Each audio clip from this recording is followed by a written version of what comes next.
नमस्कार, आप देख रहे हैं गणादेश बिहार और मैं आपके साथ सरोज सिंह। आज के इस कार्यक्रम में हम लोग विश्लेषण करेंगे जातीय इक्वेशन का। उत्तर प्रदेश के जो विधानसभा चुनाव आए उसने बहुत सारे मिथकों को तोड़ा है और उसको बिहार की सियासत से भी कोरिलेट किया जा रहा है।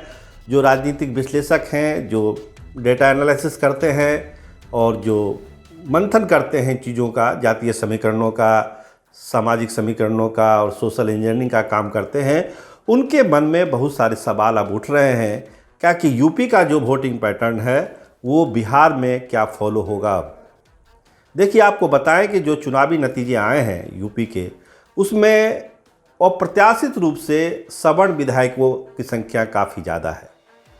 52 विधायक ब्राह्मण समाज से जीत के आए हैं और 49 जीते हैं राजपूत समाज से। और जो उम्मीद की जा रही थी यादवों को लेकर, ऐसा कुछ नहीं हुआ। केवल 27 यादव विधायक उत्तर प्रदेश की विधानसभा में चुन के जीत के आए हैं, जिसमें 25 सपा के टिकट से जीते हैं। तो ये कहानी क्या कहती है? पहली बार जब योगी आदित्यनाथ सीएम बने थे, उस समय यूपी के मतदाताओं को पता नहीं था कि मुख्यमंत्री कौन बनेगा, लेकिन योगी आदित्यनाथ मुख्यमंत्री बने। लेकिन ये जो चुनाव हुआ अभी हाल में, उसमें पता था कि योगी आदित्यनाथ ही मुख्यमंत्री के उम्मीदवार हैं, राजपूत समाज के हैं। इसके बावजूद यूपी की जो जनता है, यूपी की बहुत बड़ी आबादी ने उसी पैटर्न पर वोट किया और योगी आदित्यनाथ को यूपी का मुख्यमंत्री बना दिया। तो एक सवर्णों के बारे में बिहार में जो कहा जाता है कि बिहार में जो जातीय समीकरण है, जो सामाजिक संरचना है, जो सोशल इंजीनियरिंग यहाँ का है, उस लिहाज से यहाँ पे सवर्ण प्रत्याशी मुख्यमंत्री नहीं हो सकते हैं। वो दिक्कत है उनको आने में। पिछले 30 साल का इतिहास बिहार का यही कहता है और इस तर्क के आधार पर जो अगड़ी जाति के नेता हैं अपनी दावेदारी वापस ले लेते हैं कि बिहार में तो अगर मुख्यमंत्री कोई बन सकता है तो वो पिछड़ा ही बनेगा, दलित ही बनेगा। अगड़ी जातियों के लिए कोई इसको बिहार में नहीं है मुख्यमंत्री बनने का। लेकिन जैसे ही यूपी के नतीजे आए और योगी आदित्यनाथ के समर्थन में एक विशाल जनादेश मिला यूपी में भाजपा को, एक चर्चा बिहार में है कि क्या बिहार में भी अगड़ी जाति से, ब्राह्मण से, राजपूत से, भूमिहार से मुख्यमंत्री हो सकता है क्या? जो चुनाव बिहार में होंगे 2025 में, उसमें क्या इस प्रयोग को, जो यूपी में प्रयोग भाजपा ने किया था, उस प्रयोग को यहाँ पे आजमाया जा सकता है क्या? उस मिथक को बिहार में तोड़ा जा सकता है क्या? इस तरह के सवालों का जवाब बिहार में ढूंढा जा रहा है कि जब योगी आदित्यनाथ, राजपूत समाज के जनता, उनको इतनी बड़ी आबादी है उत्तर प्रदेश में, पिछड़े, अति पिछड़े दलितों की, इसके बावजूद राजपूत समाज का एक प्रत्याशी, कहा जाता है कि योगी की कोई जात नहीं होती है, साधु की कोई जात नहीं होती है। लेकिन जब हम लोग राजनीतिक विश्लेषण करते हैं तो जातीय आंकड़े लेने पड़ते हैं। तो आज उसी परिप्रेक्ष्य में हम लोग बात कर रहे हैं कि अगर एक किसी राजपूत समाज के आदमी को दोबारा मुख्यमंत्री पद पर बैठा सकती है यूपी की जनता, जहां इतनी बड़ी आबादी है पिछड़े, अति पिछड़ों और दलितों की, तो बिहार में ऐसा क्यों नहीं हो सकता है? तो बड़े उत्साहित हैं यहाँ जो अगड़े जाति के कुछ बड़े नेता हैं, वो उनके मन में लड्डू फूटने लगा है यूपी के चुनाव परिणामों के बाद।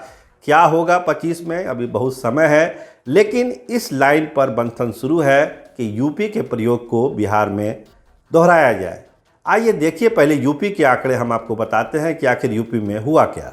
उत्तर प्रदेश विधानसभा चुनावों के नतीजों का अगर विश्लेषण करें तो ये साफ है कि वहाँ पर बहुत सारे मिथक टूट गए हैं।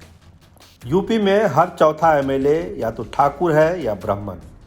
यादव से ज़्यादा कुर्मी जीत कर आए हैं। मुस्लिमों की तादाद भी बढ़ी है। आपको बताएं कि इस बार सबसे ज़्यादा उत्तर प्रदेश के विधानसभा में ब्राह्मण जीत के आए हैं, जिसकी संख्या 52 है, 52। उसके बाद 49 ठाकुर विधायक बने हैं राजपूत समाज से।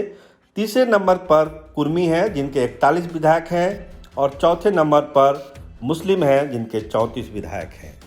तो ये एक आंकड़ा है जो ये बताता है कि एक जो मिथक बिहार के लेकर कही जाती है कि बिहार में अब अगड़ी जाति के कोई लोग मुख्यमंत्री नहीं बन सकते हैं, तो ये यूपी का जो चुनाव परिणाम है उसको एक आईना दिखाता है कि कैसे बीजेपी के सोशल इंजीनियरिंग का फार्मूला योगी आदित्यनाथ के लिए हिट रहा तो सवर्ण समुदाय के लिए सुपरहिट रहा। यूपी चुनाव के नतीजे से योगी सरकार के सत्ता में वापसी के साथ साथ ब्राह्मण समुदाय से सबसे ज़्यादा विधायक जीत कर आए हैं, दूसरे पर ठाकुर आए हैं। तो इसका मतलब है कि वोटिंग पैटर्न बदल रहा है।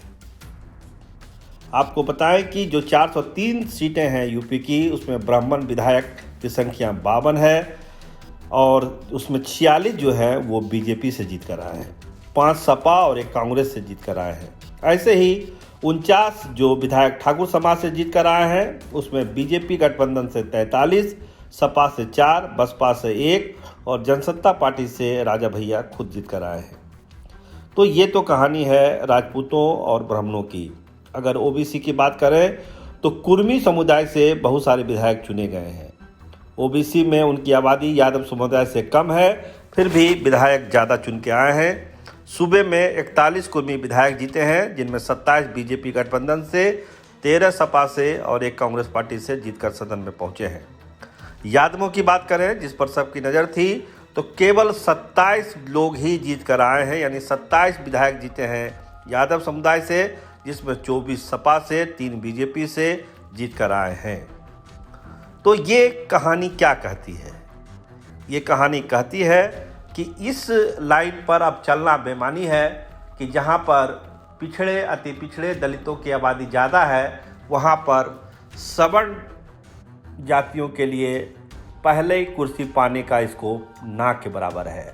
यूपी ने इस मिथक को तोड़ा है और बिहार में बहुत सारे ऐसे नेता हैं, दल हैं, जो इस पर विचार कर रहे हैं क्या यूपी का जो पैटर्न है वो बिहार में लागू किया जा सकता है।